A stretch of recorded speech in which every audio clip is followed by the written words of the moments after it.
মাছ মাংসের স্বাদকেও হার মানাবে যদি সয়াবিন এভাবে রান্না করেন। ছোট বড় সকলেই অনেক মজা করে খাবে সয়াবিন যদি এভাবে ভুনা করে দেওয়া যায়। হাই এভরিওয়ান, শাহনাজ কিচেনে সবাইকে স্বাগতম জানাচ্ছি নতুন আরও একটি রেসিপি দেখার জন্য। আশা করছি সবাই ভালো আছেন, সুস্থ আছেন। সয়াবিনে বিভিন্ন ভিটামিন, খনিজ এবং প্রোটিনের ভালো উৎস। এগুলো ডায়াবেটিস নিয়ন্ত্রণ করতে, ওজন কমাতে, হৃৎপিণ্ডের স্বাস্থ্য বজায় রাখতে অনেক সাহায্য করে। সয়াবিন ঘুমের যদি ঘাটতি থাকে তাহলে সয়াবিন খেলে হজম শক্তি বাড়ে এবং ঘুম ভালো হয়। 150 গ্রাম সয়াবিন নিয়েছি। এটাকে আমি সর্বপ্রথম 2 থেকে 3 মিনিট ফুটিয়ে নিব। বেশি ফুটালে এটা একবারে গলে যাবে, তখন আর রান্না করার পর আস্ত থাকবে না বা খেতেও ভালো লাগবে না। আপনি 5 মিনিটের জন্য ভিজিয়ে রাখতে পারেন, এতেও কিন্তু ফুলে নরম হয়ে থাকবে। আমি এটাকে সিদ্ধ করে নিচ্ছি যেন সয়াবিনের যে আলাদা একটি ফ্লেভার থাকে সেটা চলে যায়, তখন ভুনা করলে খেতে তার খাবার টেস্টটা দ্বিগুণ লাগবে। 2 থেকে 3 মিনিট এটাকে জাল করে নেওয়ার পর ছাঁকনির সাহায্যে থেকে পানিটাকে জড়িয়ে নিচ্ছি, তারপর চিপে চিপে পানিটাকেও ফেলে দেব। ভালোভাবে পানিটা ফেলে দিয়ে আমি মাছ ভাজি যেভাবে করি সেভাবে ভেজে নিব। ভাজা ছাড়াও ভুনা করা যায়, তবে ভেজে যদি ভুনা করেন সেই খাবারটা অন্যরকম মজা লাগে।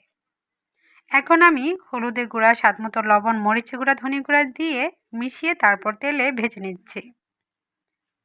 যারা কখনো সয়াবিন এভাবে রান্না করে খান নাই, অবশ্যই আমার রেসিপিটা ফলো করে একবার হলেও ট্রাই করে খেয়ে দেখবেন। অসাধারণ স্বাদের হয় এরকমভাবে যদি সয়াবিন রান্না করে খাওয়া যায়।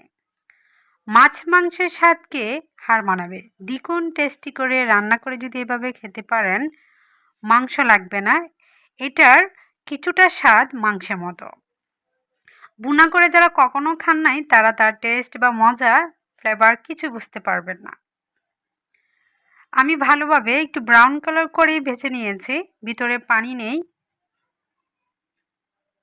ভালোভাবে চিপে এমন করে ভাজতে হবে যেন ভিতরে যে পানিটা সেটাও যেন শুকিয়ে যায়। রান্না করার জন্য এখানে তেল দিয়ে দিয়েছি। 2টি মাঝারি সাইজের পেঁয়াজ কুচি দিয়েছি আর একটি ছোট রসুন কুচি দিয়েছি। পেস্টও ব্যবহার করতে পারবেন, তেলের সঙ্গে পেস্ট আপনি ভালোভাবে মিশিয়ে নিয়ে কিন্তু ভেজে নিতে পারবেন। আমি এখানে কুচিটাই দিয়েছি। এখন কিছুক্ষণ ভেজে নেওয়ার পর মশলা অ্যাড করে নিচ্ছি। স্বাদমতো লবণ দিয়েছি, মরিচের গুঁড়া, হলুদের গুঁড়া, ধনিয়া গুঁড়া, আর এখানে দিয়েছি আমি আদা গুঁড়া। আদা বাটাও আপনি ব্যবহার করতে পারবেন।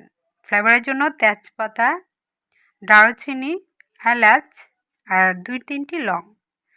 ভালোভাবে মশলার সঙ্গে মিশিয়ে একটু কষিয়ে নিচ্ছি। ফ্লেভারটা যখন ছড়িয়ে যাবে তখন পানি দিয়ে রান্না করব। সয়াবিন রান্না করাটা খুবই সহজ। মাংস যেভাবে ভুনা করে থাকি সেম প্রসেসে এভাবে ভুনা করে খেয়ে দেখবেন, মাংসের চাইতেও অনেক দ্বিগুণ টেস্টি হয় যদি সয়াবিন এভাবে রান্না করে খেতে পারেন। এখন ঢাকনা দিয়ে এটাকে কিছুক্ষণ রান্না করব যেন সুন্দরভাবে মশলা ফ্লেভারটা বের হয়। বলক আসার পর ভেজে রাখা সয়াবিনগুলি দিয়ে দিয়েছি। এটা যেহেতু ভাজা, রান্না করতে সময় লাগবে না, তবে এখানে ক্রিমি ভাব আনার জন্য কর্নফ্লাওয়ার ব্যবহার করছি। কর্নফ্লাওয়ার যে কোনো তরল খাবারকে একটু ঘনত্ব বাড়ানোর জন্য বা ক্রিমি টেক্সচারটা আনার জন্য, আবার টেস্ট বাড়ানোর জন্য কর্নফ্লাওয়ার ব্যবহার করা হয়। আমি এখানে টেস্টের জন্য আর ক্রিমি ভাবটা আনার জন্য দিয়ে দিচ্ছি। পানি দিয়ে মিশিয়ে তারপর সরাসরি দিয়ে দিলাম। চুলার জালটা এই পর্যায়ে একবারে স্লো করে দিয়েছি। কিছুক্ষণ রান্না করলে হয়ে যাবে। 2 থেকে 3টি বলক আসার পরেই চুলা থেকে নামিয়ে নেব। দেওয়ার পরপরই দেখুন কতটা কালার ক্রিমি চলে আসছে আর দেখতে মাখা মাখা খুবই সুন্দর দেখাচ্ছে। আশা করছি আজকের রেসিপিটা অনেকের কাছে ভালো লাগবে এবং অনেক উপকারে আসতে পারে, তাই ভিডিওটি বেশি করে শেয়ার করার চেষ্টা করবেন। ইউটিউব থেকে দেখে থাকলে সাবস্ক্রাইব করার পর অল বাটনে ক্লিক করবেন, আর যদি ফেসবুক পেজ থেকে দেখে থাকেন আমার পেজটা ফলো দিয়ে রাখবেন।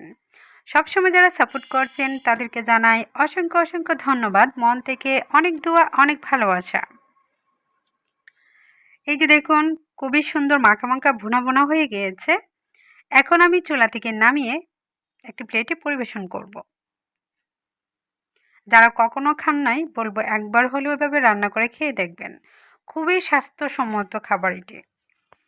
বাচ্চাদেরকে যদি এরকম সয়াবিন ভুনা করে খাওয়াতে পারেন, এতে তাদের বুদ্ধি বিকাশ অনেক উন্নত হবে, দৃষ্টিশক্তি বাড়বে, ঘুম ভালো হবে এবং অনেক অনেক সতেজ থাকবে। এই তো একটি প্লেটে আমি ঢেলে নিয়েছি। দেখতে খেতে অসাধারণ এই খাবারটি কেমন হয়েছে অবশ্যই কমেন্টের মাধ্যমে জানাবেন। আজকের মতো আমি এখানে বিদায় নিয়ে নিচ্ছি। নতুন কোনো রেসিপিতে আবারও দেখা হবে। সবাই সুস্থ থাকবেন, ভালো থাকবেন। সবাই সবার জন্য দোয়া করবেন। আল্লাহ হাফেজ।